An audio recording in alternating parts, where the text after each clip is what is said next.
नमस्कार दोस्तों, प्रतिबद्ध क्लासेस में आपका स्वागत है।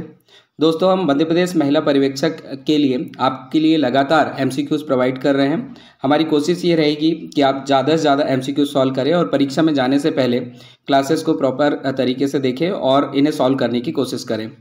दोस्तों, इस क्लास में प्रबंध की गुण जिससे ज़्यादा प्रश्न आने की संभावना है कि 50 एमसीक्यूज से फिर से लाए गए हैं। तो मेरा अनुरोध रहेगा बिल्कुल ध्यानपूर्वक इनका आंसर देने की कोशिश करें। तो चलिए आरंभ करते हैं। आज का पहला प्रैक्टिस प्रश्न हमारा, समाजशास्त्रियों ने किसके विकास के सिद्धांत को अपनाया और इसे समाज पर लागू किया। आपको उस व्यक्ति का नाम बताना है जिसके सिद्धांत को समाज पर लागू किया गया था। ऑप्शन ए डार्विन के, बी मैस्लो के, सी दुर्खीम के और डी इनमें से कोई नहीं। तो दोस्तों, इसका सही उत्तर हो जाएगा ऑप्शन नंबर ए डार्विन के। सामाजिक विकास को विकासवादी विचारधारा के रूप में स्वीकार किया जाता है और समाजशास्त्रियों ने डार्विन के ही विकास के सिद्धांत को अपनाया और इसे समाज पर लागू किया है। अगला प्रश्न देखते हैं। राष्ट्रीय बौद्धिक विकलांग सशक्तिकरण संस्थान यानी NIEPID है, कहाँ है आपको बताना है। ऑप्शन ए फैजाबाद में, बी हैदराबाद में, सी सिकंदराबाद में और डी कानपुर में। दोस्तों, इसका सही उत्तर हो जाएगा ऑप्शन नंबर सी, सिकंदराबाद में है। राष्ट्रीय मानसिक विकलांग संस्थान यानी NIMH अब राष्ट्रीय बौद्धिक विकलांग सशक्तिकरण संस्थान के नाम से जाना जाता है और यह संस्थान सिकंदराबाद, जो कि तेलंगाना में पड़ता है, वहाँ स्थित है। अगला प्रश्न है, संरक्षा संस्था है, तो संरक्षा संस्था किससे संबंधित है। ऑप्शन ए मलेरिया शोध एवं नियंत्रण परियोजना बेंगलुरु, एड्स शोध एवं नियंत्रण परियोजना बेंगलुरु, सी तपेदिक शोध एवं नियंत्रण परियोजना नई दिल्ली और डी इनमें से कोई नहीं। तो दोस्तों, इसका सही उत्तर ऑप्शन नंबर बी हो जाएगा। जो संरक्षा संस्था है वो एड्स शोध एवं नियंत्रण परियोजना बेंगलुरु में स्थित है। अगला प्रश्न देखेंगे। स्मृति के प्रकार हैं, तो आपको स्मृति के प्रकार बताना है। ऑप्शन ए संवेदी स्मृति, बी अल्पकालिक स्मृति, सी दीर्घकालिक स्मृति और डी उपरोक्त सभी। तो दोस्तों, इसका सही उत्तर ऑप्शन नंबर डी आ जाएगा, उपरोक्त सभी। स्मृति के प्रकारों में संवेदी, अल्पकालिक और दीर्घकालिक स्मृतियां आती हैं। अगला प्रश्न है, खेलों के माध्यम से बालक में कौन सा गुण विकसित होता है। ऑप्शन ए सामाजिकता का, बी सहयोग का, सी शारीरिक मानसिक विकास का और डी उपरोक्त सभी। तो दोस्तों, इसका सही उत्तर भी हो जाएगा ऑप्शन नंबर डी। खेलों के माध्यम से बालक में सामाजिकता का गुण आता है, साथ ही सहयोग का गुण आता है और शारीरिक और मानसिक विकास भी उसमें होता है। अगला प्रश्न है, किस शिक्षा शास्त्र से विद्यार्थियों की उपलब्धियों को बढ़ाया जा सकता है। ऑप्शन ए पर्यावरण केंद्रित शिक्षा शास्त्र, बी शिक्षक केंद्रित, सी अधिगम केंद्रित और डी शिक्षार्थी केंद्रित। तो दोस्तों, इसका सही उत्तर ऑप्शन नंबर डी हो जाएगा। शिक्षार्थी केंद्रित अगर शिक्षा शास्त्र का उपयोग करते हैं तो विद्यार्थियों की उपलब्धियों को बढ़ाने में मदद करता है।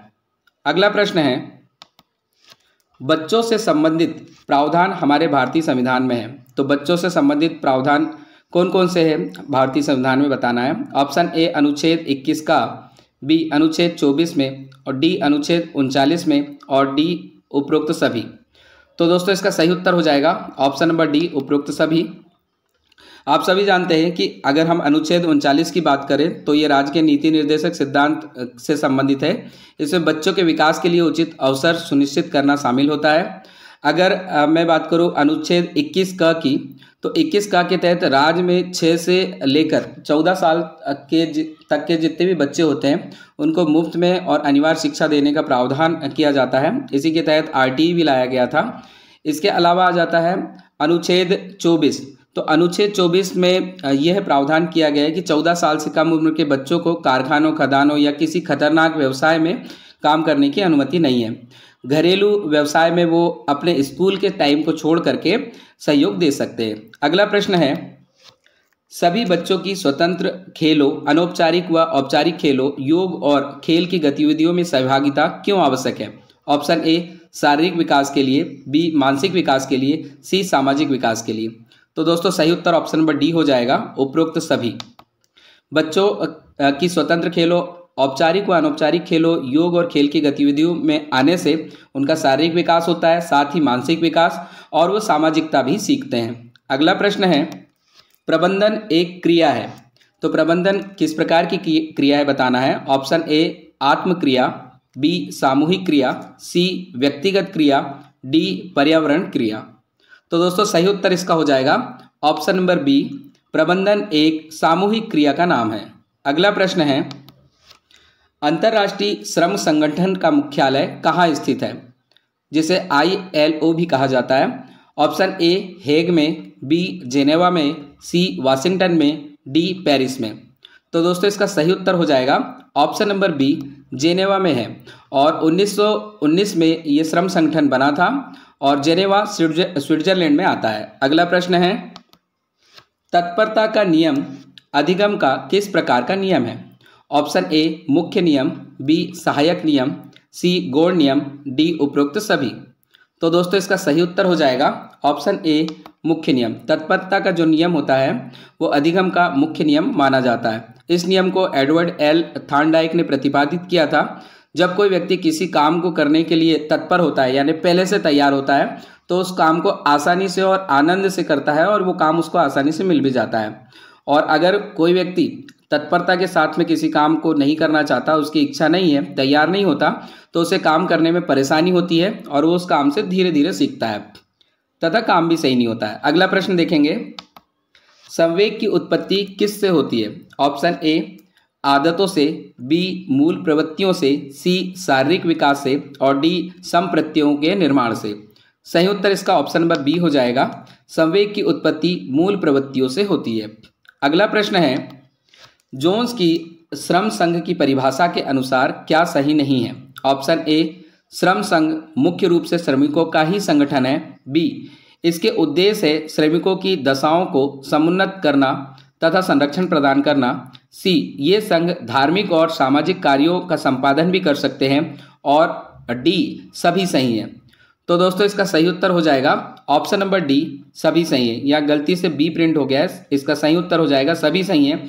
यानी जोन्स की जो श्रम संघ की परिभाषा है उसके अनुसार श्रम संघ प्रमुख रूप से श्रमिकों का ही संगठन होता है। इसका उद्देश्य श्रमिकों की दशाओं को समुन्नत करना है यानी सुधारना तथा संरक्षण प्रदान करना है और ये संघ धार्मिक और सामाजिक कार्यों का संपादन भी कर लेते हैं। अगला प्रश्न है, मॉस्लो द्वारा प्रतिपादित सोपानिक व्यवस्था में उच्चतम आवश्यकता कौन सी है?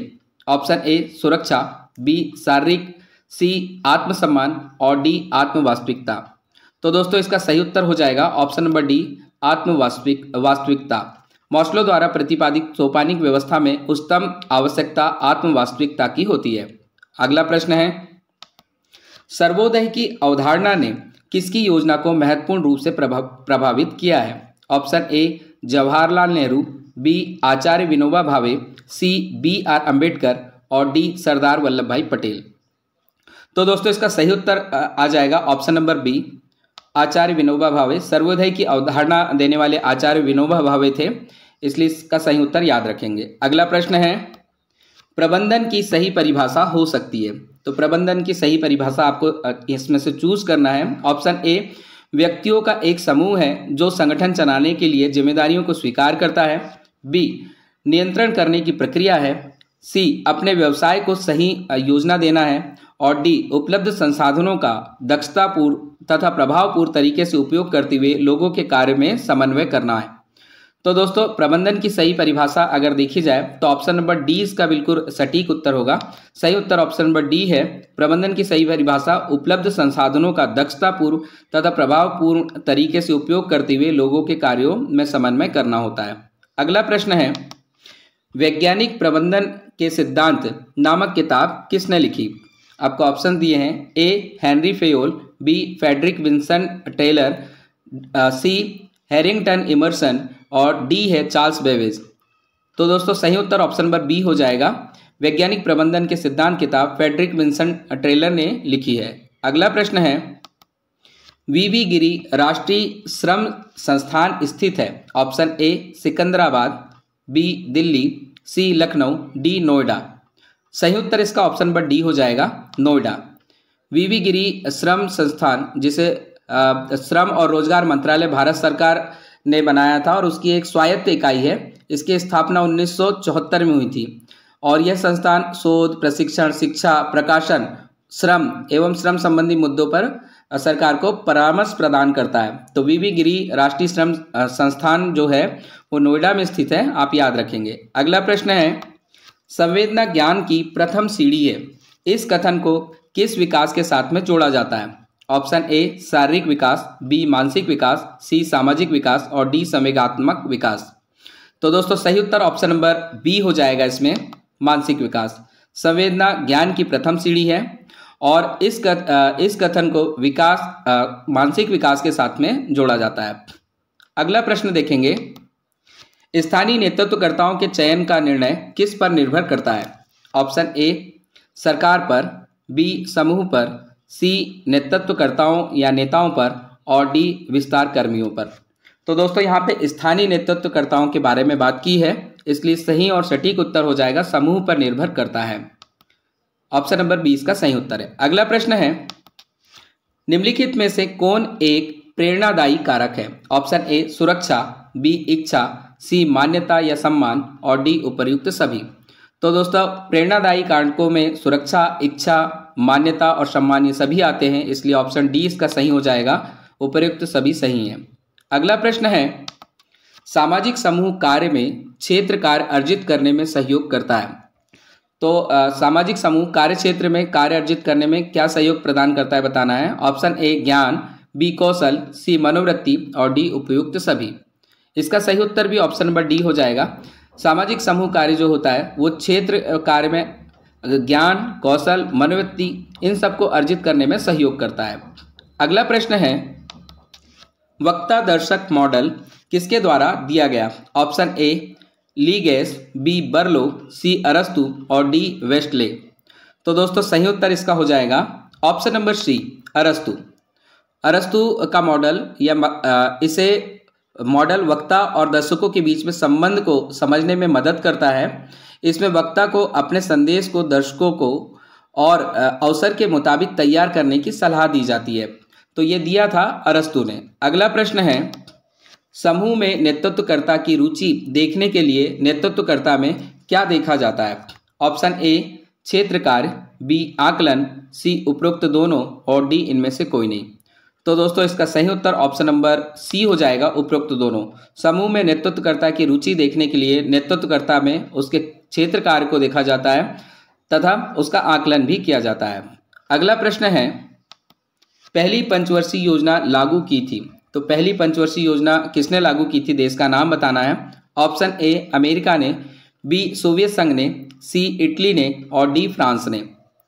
तो दोस्तों इसका सही उत्तर हो जाएगा ऑप्शन नंबर बी, सोवियत संघ ने पहली पंचवर्षीय योजना लागू की थी। उस समय पे सोवियत संघ के शासक थे जोसेफ स्टालिन। उन्होंने सन 1928 में अपनी पहली पंचवर्षीय योजना लागू की थी और समाजवादी दृष्टिकोण अपनाने वाले समस्त राष्ट्रों ने बाद में फिर इसको फॉलो किया था। इसी के तहत भारत ने भी 1951 में अपनी पहली पंचवर्षीय योजना चालू की थी। उस समय पे हमारे देश में प्रधानमंत्री श्री पंडित जवाहरलाल नेहरू थे।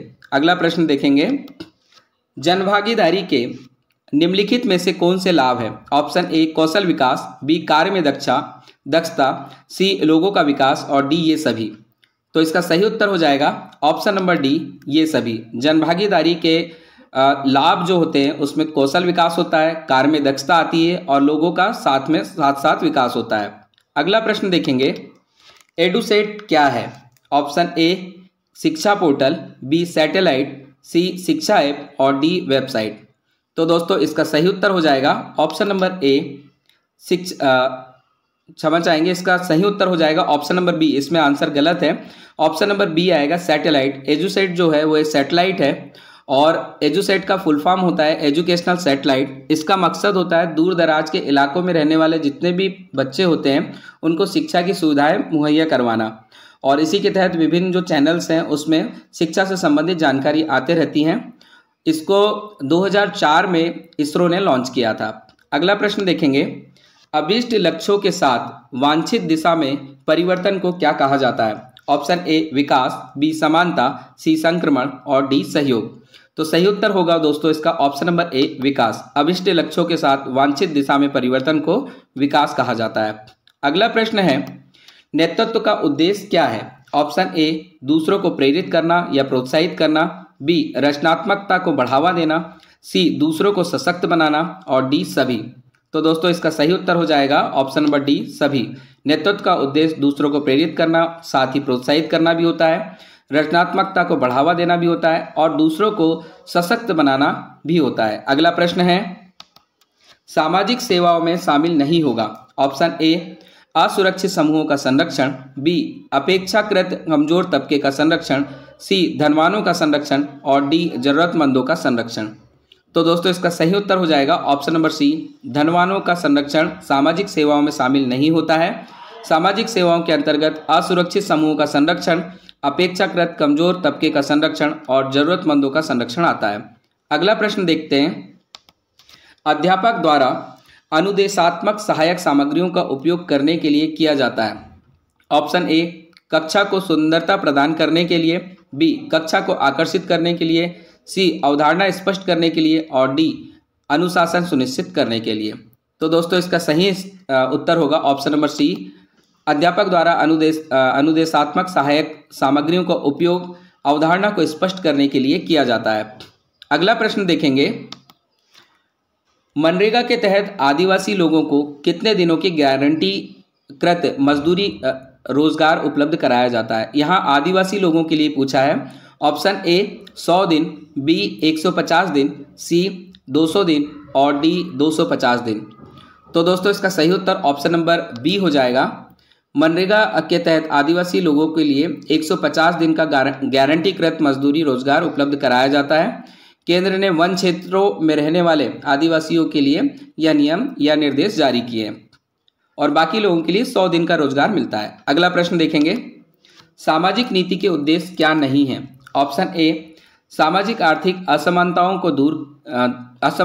को कम करना, बी सामाजिक एकीकरण, सी जीवन गुणवत्ता में सुधार और डी सरकारी नीतियां बनाना। तो दोस्तों इसका सही उत्तर हो जाएगा ऑप्शन नंबर डी, सामाजिक नीति के उद्देश्य में सरकारी नीति बनाना शामिल नहीं होता है। इसमें सामाजिक आर्थिक असमानताओं को कम करना, सामाजिक एकीकरण करना और जीवन गुणवत्ता में सुधार करना आता है। अगला प्रश्न है, भारत सरकार ने सामुदायिक विकास की शुरुआत यानी सीडीपी के माध्यम से की थी, तो ये कब की थी। ऑप्शन ए 1952, बी है 1951, सी है 1950 और डी है 1956।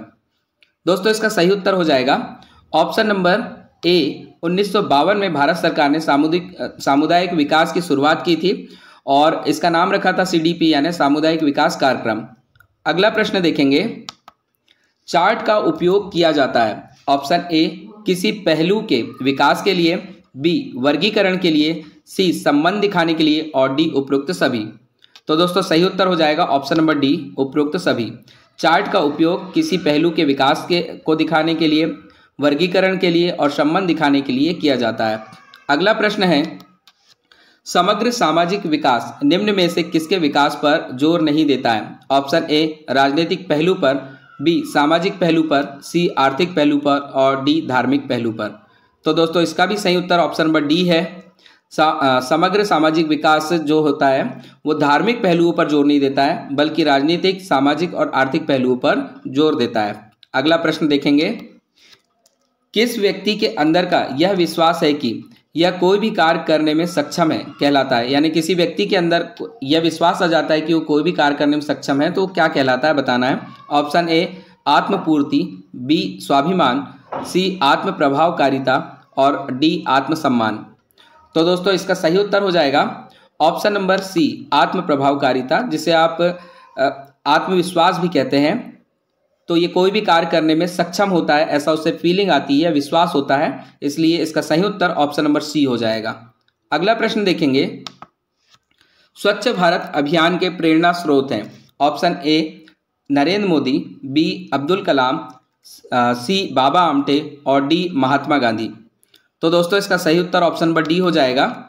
स्वच्छ भारत अभियान के प्रेरणा स्रोत महात्मा गांधी जी को माना जाता है। इससे पहली बार महात्मा गांधी जी की जो 145वीं जयंती हुई थी, मनाई गई थी, तो उसी दौरान 2 अक्टूबर 2014 को श्री नरेंद्र मोदी जी के द्वारा आरंभ किया गया था। अगला प्रश्न देखेंगे, समुदाय से डेटा और फीडबैक एकत्र करने के लिए सामुदायिक संगठन में इस्तेमाल किए जाने वाला एक सामान्य उपकरण क्या है।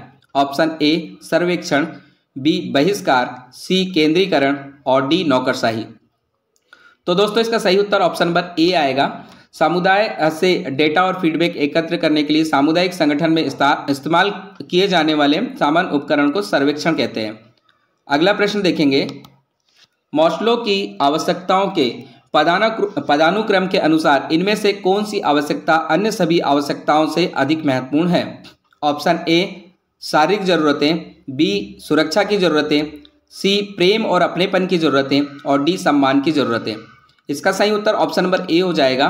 मास्लो की आवश्यकता के पदानुक्रम के अनुसार शारीरिक जरूरतें जो हैं वो सबसे अधिक महत्वपूर्ण मानी जाती है। इसके बाद में फिर अन्य जरूरतें आती हैं जैसे कि सुरक्षा की, प्रेम और अपनेपन की, सम्मान की, आत्म साक्षात्कार इत्यादि की जरूरतें बाद में आती हैं। अगला प्रश्न देखेंगे, भावनात्मक बाधा नहीं होती है। ऑप्शन ए भय, बी क्रोध, सी अविश्वास और डी ध्यान। तो दोस्तों इसका सही उत्तर ऑप्शन नंबर डी हो जाएगा, ध्यान। भावनात्मक बाधा ध्यान नहीं होता है। इसके अलावा भावनात्मक बाधा में भय, क्रोध और अविश्वास आता है। ये समस्त बाधाएं जो होती है वो संचार में खलल पैदा करती है और संदेश को भेजने पाने में परेशानी आती है। अगला प्रश्न देखेंगे, जनसंपर्क के लिए कौन सी विधियां उपयोग में लाई जाती है? ऑप्शन ए, इसमें विधियां दी हैं व्यक्तिगत कॉल, बी दूसरा दिया है परिपत्र, तीसरा दिया है रेडियो और टेलीविज़न और चौथा दिया है दौरे। तो इसमें बताना है जनसंपर्क के लिए कौन सी विधियां उपयोग में करते हैं, चारों में से बताना है। ऑप्शन ए है 1, 2 और 3, बी है 2, 3 और 4, सी है 1 और 3 और डी है 1 और 4। तो दोस्तों इसका सही उत्तर हो जाएगा ऑप्शन नंबर बी 2, 3 और 4, यानी जनसंपर्क के लिए व्यक्तिगत कॉल की विधियां नहीं अपनाई जाती। इसके अलावा परिपत्र, पत्र, रेडियो और टेलीविज़न और साथ में दौरे इत्यादि किए जाते हैं। अगला प्रश्न देखते हैं, पर संस्कृति ग्रहण के संदर्भ में निम्न कौन सा तत्व असत्य है? यानी दूसरों की संस्कृति के ग्रहण के संबंध में कौन सी बात गलत है बताना है। ऑप्शन ए कमजोर संस्कृति विकसित संस्कृति के अनुरूप होती है, बी यह प्रक्रिया सहज रूप से घटित होती है, सी इसमें निरंतरता व स्थायित्व का अभाव होता है और डी प्रवास पर संस्कृति ग्रहण को गति देता है। तो दोस्तों इसमें कौन सा तत्व असत्य है वो खोजना था। सही उत्तर इसका ऑप्शन नंबर सी हो जाएगा, यानी इसमें निरंतरता व स्थायित्व का अभाव होता है, ये गलत है। ठीक है, उसमें अभाव नहीं होता है, इसमें निरंतरता और स्थायित्व भी आता है। साथ ही कमजोर संस्कृति विकसित संस्कृति के अनुरूप होने लगती है और यह प्रक्रिया सहज रूप से घट जाती है, पता भी नहीं चलता है। साथ ही प्रवास यानी एक स्थान से दूसरे स्थान पर जाना पर संस्कृति ग्रहण को गति देता है। अगला प्रश्न देखते हैं, सामुदायिक संगठन में समुदाय के सदस्यों को प्रभावित करने और उन्हें संगठित करने के लिए किस प्रकार की शक्ति का अक्सर उपयोग किया जाता है? ऑप्शन ए है दबावकारी शक्ति, बी पदानुक्रमिक शक्ति, सी सत्तावादी शक्ति और डी केंद्रीकृत शक्ति। तो दोस्तों इसका सही उत्तर ऑप्शन नंबर ए दबावकारी शक्ति हो जाएगा। सामुदायिक संगठन में समुदाय के सदस्यों को प्रभावित करने और उन्हें संगठित करने के लिए प्रायः दबावकारी शक्ति का उपयोग करते हैं। अगला प्रश्न देखते हैं, किस प्रशिक्षण पद्धति में श्रमिकों को कार्यस्थल पर प्रशिक्षण दिया जाता है? ऑप्शन ए प्रशिक्षण की वेस्टिब्यूल पद्धति, बी प्रशिक्षण की कार्यस्थल पद्धति, सी सम्मेलन प्रशिक्षण और डी प्रशिक्षण की कार्यस्थल से बाहर पद्धति। तो इसका सही उत्तर होगा दोस्तों ऑप्शन नंबर बी, प्रशिक्षण की कार्यस्थल पद्धति में श्रमिकों को कार्यस्थल पर प्रशिक्षण दिया जाता है। अगला प्रश्न है, नियोजन की आवश्यकता प्रबंध के स्तर पर होती है। ऑप्शन ए उच्च स्तर, बी मध्यम स्तर, सी निम्न स्तर और डी ये सभी। तो दोस्तों इसका सही उत्तर हो जाएगा ऑप्शन नंबर डी ये सभी। नियोजन की आवश्यकता प्रबंध के स्तर पर उच्च स्तर, मध्यम स्तर और निम्न स्तर पर होती है। अगला प्रश्न देखेंगे, कार्य प्रेरणा एक ऐसी शक्ति है जो ए लोगों को कार्य करने के लिए प्रेरित करती है, बी जो कार्य व्यवहार को ऊर्जावान बनाए रखती है, सी जो लोगों को निर्देशित और संचालित करती है और डी ये सभी। तो दोस्तों इसका सही उत्तर ऑप्शन नंबर डी हो जाएगा। कार्य प्रेरणा शक्ति एक ऐसी शक्ति होती है जो लोगों को कार्य करने के लिए प्रेरित करती है, साथ ही जो कार्य व्यवहार को ऊर्जावान बनाए रखती है और लोगों को निर्देशित और संचालित भी करती है। अगला प्रश्न है, सामुदायिक विकास का अर्थ है ए आर्थिक विकास, बी सामाजिक विकास, सी सांस्कृतिक विकास और डी संपूर्ण विकास या पूर्ण विकास। तो दोस्तों इसका सही उत्तर ऑप्शन नंबर डी हो जाएगा। सामुदायिक विकास का अर्थ होता है पूर्ण विकास। अगला प्रश्न देखते हैं, मध्य प्रदेश में सामुदायिक विकास कार्यक्रम कौन चलाता है? ऑप्शन ए राज्य आनंद संस्थान, बी जनसंपर्क विभाग, सी महिला एवं बाल विकास विभाग, डी महात्मा गांधी चित्रकूट ग्रामोदय विश्वविद्यालय।